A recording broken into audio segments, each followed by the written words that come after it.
Hey, this is Pamela Schneider. I'm the retail editor for Blue Book Services, and this is the Produce Reporter Week in Review. Greg Johnson, our Director of Media Development, been on Zoom again this week. What's up with blueberries? Oh, it's a big week when you get blueberry swag. Nice. Yeah. Oh, and in a lunchbox, apparently. Oh, That hey. I got two kids that'll fight over that. There's no doubt about that one. Uh, yeah, it was a good conference, and probably the highlight for our readers will be a story of Cindy Jewell, a longtime expert in the industry who's a consultant now, interviewing Jeff Cady, who's the VP of Produce at Tops Markets, and just talking about his strategy with blueberries and berries in general and what he expects out of them. He confirmed that his store also is seeing blueberries in the berry category just doing awesome in the last year. And it's pandemic related, of course, but he also gave credit to growers producing a higher quality berry than, I mean, each year he said it's better quality and it gives a more consistent eating experience for consumers. And the more consumers have confidence, the more they're going to return to the category. Yeah, I can remember probably a decade ago, I was at the Southeast Produce Council and I picked up a clamshell of berries from a grower, Family Tree Farms, actually in California, of one of those growers that is a niche flavor focused grower in the category, and you know, those amazing crunch, amazing flavor. And now it's not just niche players that are focusing on just amazing tasting blueberries. So it is really going throughout the category. So it's really fantastic to see the growth that we've seen in the category, and also just the flavor that we've seen. And of course, as you mentioned from the last blueberry convention, what trumps anything else in the blueberry category? Yeah, firmness. Firmness. Got to have that crunch. Yeah, that's right. My kids won't touch blueberries unless they crunch. So it's you got to give the people what they want. And fortunately, growers have found a way, and breeders have found a way to combine the flavor, the crunch, and the shelf life. And it sounds like the consumer's winning on this one. Oh, yeah. Well, it's March Madness time, and of course that means the Dirty Dozen. Yeah. Speaking of consumers and winning and losing, Yeah. because the research shows the Alliance for Food and Farming came out with its rebuttal to the Dirty Dozen, of course, which is officially called the Shopper's Guide to Pesticides in Produce. It's published by the Environmental Working Group annually. They have the Dirty Dozen and Clean 15. And every year, the Alliance for Food and Farming, which is a group established by the produce industry to rebut the Dirty Dozen, comes out with some fantastic data and information. They've even got the calculator. How many servings of strawberries would you have to eat to even come close to the minimum threshold of risk? And like, spoiler alert, it's like strawberries for breakfast, lunch, and dinner times like 100 every single day. It's not even an attainable amount of berries or whatever else is on the list. But the Alliance for Food and Farming came out with a fantastic rebuttal this year with data, with science to support that the list does not help consumers. It actually helps consumers. I know that group very well, and I've worked with them, and I've gotten their message out, and I totally support that. But that's only part of the rebuttal that the industry has to do, because environmental working groups' message is an emotional message, and they use charged language like toxicity and pesticides, and legal doesn't mean safe, and they talk about how children are most vulnerable. And these are all emotional appeals. They have a very tiny bit of science that they rely on, and they easily hide around the most obvious questions, which is toxicity and poison. All depends on the dosage. And they just skirt right around that. And they point out how pesticides are toxic and they're intended to kill things. Of course they are. They're intended to kill insects and all these other pests. And they are at levels that don't do any damage to people. And the Alliance points out that studies have shown that low-income groups do get scared by this messaging, and rather than turning to organic fruits and vegetables, they turn completely away from the category. And that's the saddest thing, because even the Environmental Working Group says every year eating fruits and vegetables is very important to an American diet, whether they're conventional or organic. And then they go on and bash conventional ad nauseum. And the produce industry has to find a way to appeal emotionally against this.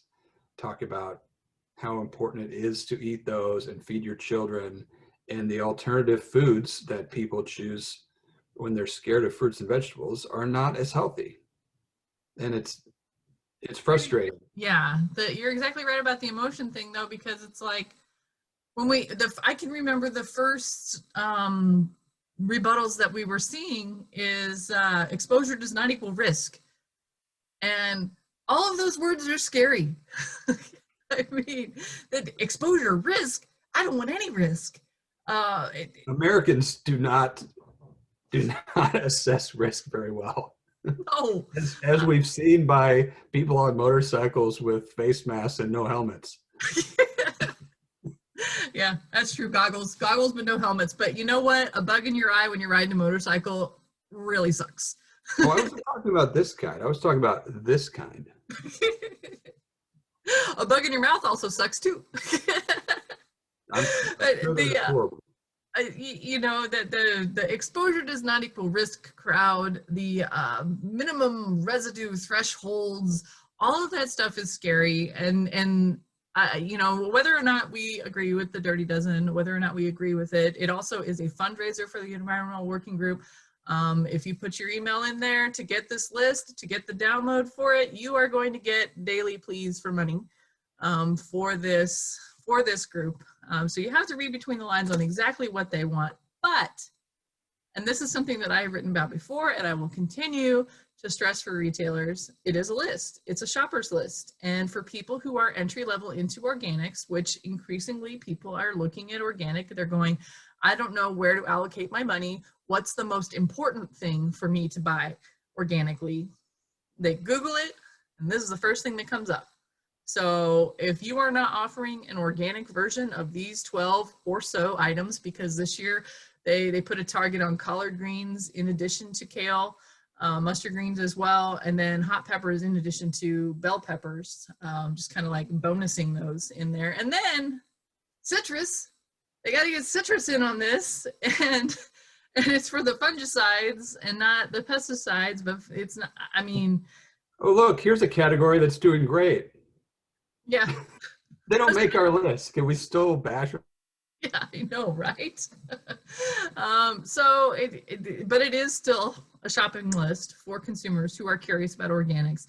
So it is important for retailers to at least offer what people are looking for. And organic isn't a growing category. We've seen just double-digit growth especially during the pandemic. So regardless of what we think about the science or what we think about its effect on whatever income level of shopper, it is still it has traction, and it has really proliferated throughout the media. And last year it kind of fizzled because we were right in the middle of, like, you know, whatever was on the shelf is what people are buying. This year people can be a little more choosy. People are, like the online grocery is very well established, so they can sit there and pore over their list while they're sitting there watching Netflix as well.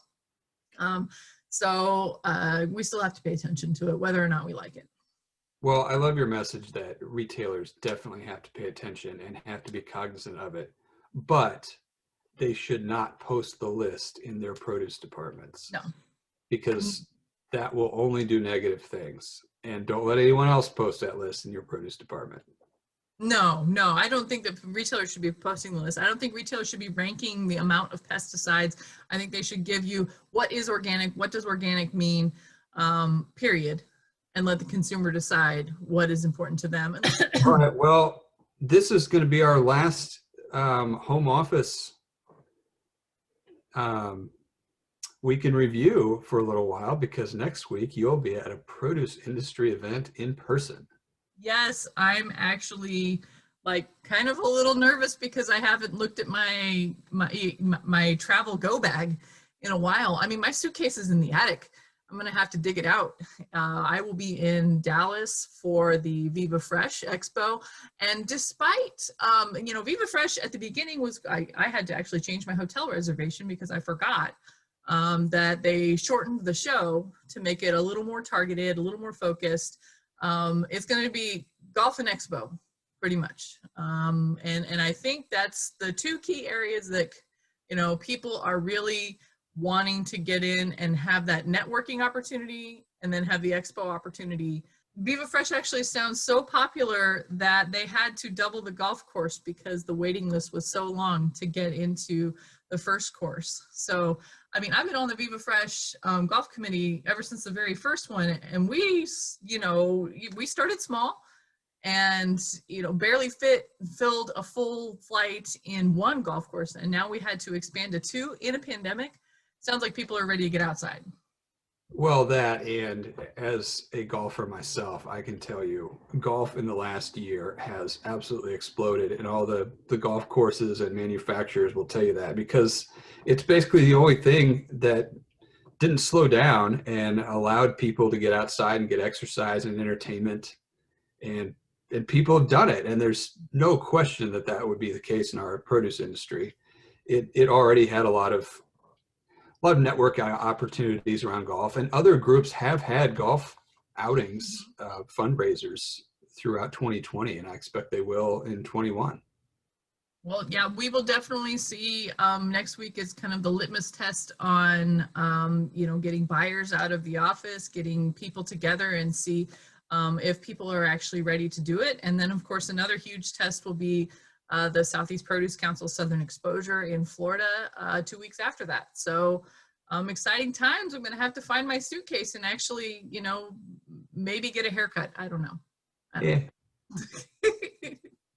All right. Well, that's it for the Produce Reporter Week in Review. If you are not getting the Produce Reporter newsletter, you need to go to producebluebook.com and sign up. Everybody say hi. Everybody say hi to Chewy. Chewy. Chewy.